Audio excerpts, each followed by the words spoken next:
മുന്നണി മാറ്റം നേതൃത്വം തള്ളിയെങ്കിലും UDF-നൊപ്പം നിൽക്കണമെന്ന് കേരള കോൺഗ്രസ് എമ്മിലെ ഒരു വിഭാഗം ലോക്സഭാ തെരഞ്ഞെടുപ്പ് ഉൾപ്പെടെ ചൂണ്ടിക്കാട്ടിയാണ് അതൃപ്തി. പാർട്ടി കമ്മിറ്റികളിൽ ഉൾപ്പെടെ ഇവർ ഇക്കാര്യം ചൂണ്ടിക്കാട്ടിയിട്ടുണ്ട്. ടോബി ജോൺസൺ വിശദാംശങ്ങളുമായി. ടോബി, എന്താണ് ഇവരുടെ അതൃപ്തിക്ക് കാരണമാകുന്നത്? ഇതിൽ ഏത് നേതാക്കളൊക്കെയാണ് ഇങ്ങനെ ഒരു നിലപാട് സ്വീകരിച്ചത്?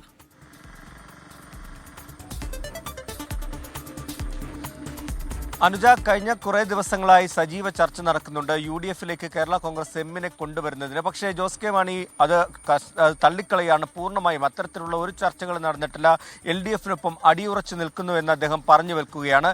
എന്നാൽ അതിനപ്പുറത്തേക്ക് നോക്കിയാൽ താഴെത്തട്ടിലുള്ള ചില ആളുകൾക്ക്, ചില പ്രവർത്തകർക്ക്, രണ്ടാം നിരയിലുള്ള ചില നേതാക്കൾക്കടക്കം ഇക്കാര്യത്തിൽ വ്യത്യസ്തമായിട്ടുള്ള അഭിപ്രായമുണ്ട് എന്ന് തന്നെയാണ് നമുക്ക് മനസ്സിലാക്കാൻ സാധിക്കുന്നത്. പലരോടും സംസാരിക്കുമ്പോൾ അങ്ങനെ തന്നെയാണ് പറയുന്നത്. അതിൽ ഏറ്റവും പ്രധാനപ്പെട്ട കാര്യമെന്ന് പറയുന്നത് കഴിഞ്ഞ ലോക്സഭാ തെരഞ്ഞെടുപ്പിലടക്കമുണ്ടായ തിരിച്ചടി, ഇക്കാര്യങ്ങളിലെല്ലാം വലിയ വിമർശനങ്ങൾ ഉയർന്നു വന്നതാണ്. പാർട്ടിക്കുള്ളിൽ അത് ചർച്ചയാവുകയും ചെയ്തതാണ്. അന്ന് തന്നെ UDF-നൊപ്പം നിൽക്കുന്നത് നല്ലതാണെന്നുള്ള ചർച്ചകൾ വന്നിരുന്നു. പക്ഷേ ജോസ് കെ മാണിക്ക് നിലവിൽ LDF-നോടുള്ള കമ്മിറ്റ്മെന്റ് രാജ്യസഭാ സീറ്റടക്കം നൽകിയതാണ്. അതുകൊണ്ട് നിലവിൽ LDF-നൊപ്പം മറ്റ് അതൃപ്തികളൊന്നും ഇല്ലാത്തൊരു പശ്ചാത്തലത്തിൽ LDF-നൊപ്പം നിൽക്കാമെന്ന് ജോസ് കെ മാണി തന്നെ പറയുകയാണ്. കഴിഞ്ഞ ദിവസം നടന്ന ചർച്ചകളിലെല്ലാം തന്നെ, പാർട്ടിയുടെ കമ്മിറ്റികളിലെല്ലാം തന്നെ ഈ വിഷയം ചർച്ചയായിട്ടുണ്ടെന്നുള്ള ഒരു വിവരമാണ് ലഭിക്കുന്നത്. ഇന്നലെ ജില്ലാ നേതൃയോഗം നടന്നിരുന്നു. അതിലും ജോസ് കെ മാണി കർശനമായിട്ടുള്ളൊരു നിലപാട് പറഞ്ഞിരുന്നു. അതായത് നിലവിൽ LDF-നൊപ്പമാണ് നിൽക്കുന്നത്, LDF-നൊപ്പം അടിയുറച്ച് നിൽക്കും, മറ്റ് പ്രശ്നങ്ങളൊന്നുമില്ല എന്ന് പറഞ്ഞിട്ടുണ്ടായിരുന്നു.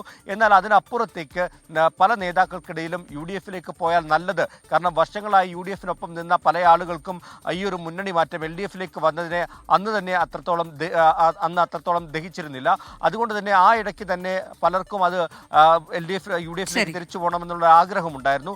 താഴെത്തട്ടിൽ നോക്കുകയാണെങ്കിൽ തദ്ദേശ സ്വയംഭരണ സ്ഥാപനങ്ങളിലടക്കം ഈ ഒരു LDF-മായി ചേർന്ന് പ്രവർത്തിക്കുന്നതിൽ പല പ്രശ്നങ്ങളും ഉണ്ടാകുന്നത് കണ്ടതാണ്. അതുകൊണ്ട് തന്നെയാണ് ചില ആളുകൾക്ക് UDF-ലേക്ക് പോയാൽ കൊള്ളാമെന്നുള്ള ഒരു ആഗ്രഹമുണ്ട് എന്ന് നമുക്ക് മനസ്സിലാക്കുന്നത്. ഈ അതൃപ്തരെ UDF-ൽ എത്തിക്കാനുള്ള നീക്കങ്ങളാണ് നിലവിൽ നടക്കുന്നത്. അതാണ് LDF-നൊപ്പം ഉറച്ചു നിൽക്കുമെന്ന് ജോസ് കെ മാണി വ്യക്തമാക്കുമ്പോഴും UDF-നൊപ്പം നിൽക്കണം എന്ന് അഭിപ്രായപ്പെടുന്ന ഒരു കൂട്ടം നേതാക്കൾ, പ്രവർത്തകർ ഉണ്ട് എന്നുള്ളതാണ്. അവരെ എങ്ങനെയും UDF-ലേക്ക് എത്തിക്കാനുള്ള ശ്രമങ്ങളും മറുഭാഗത്ത് നടക്കുന്നുണ്ട് എന്ന വിവരമാണ് ടോബി ജോൺസൺ നൽകിയത്.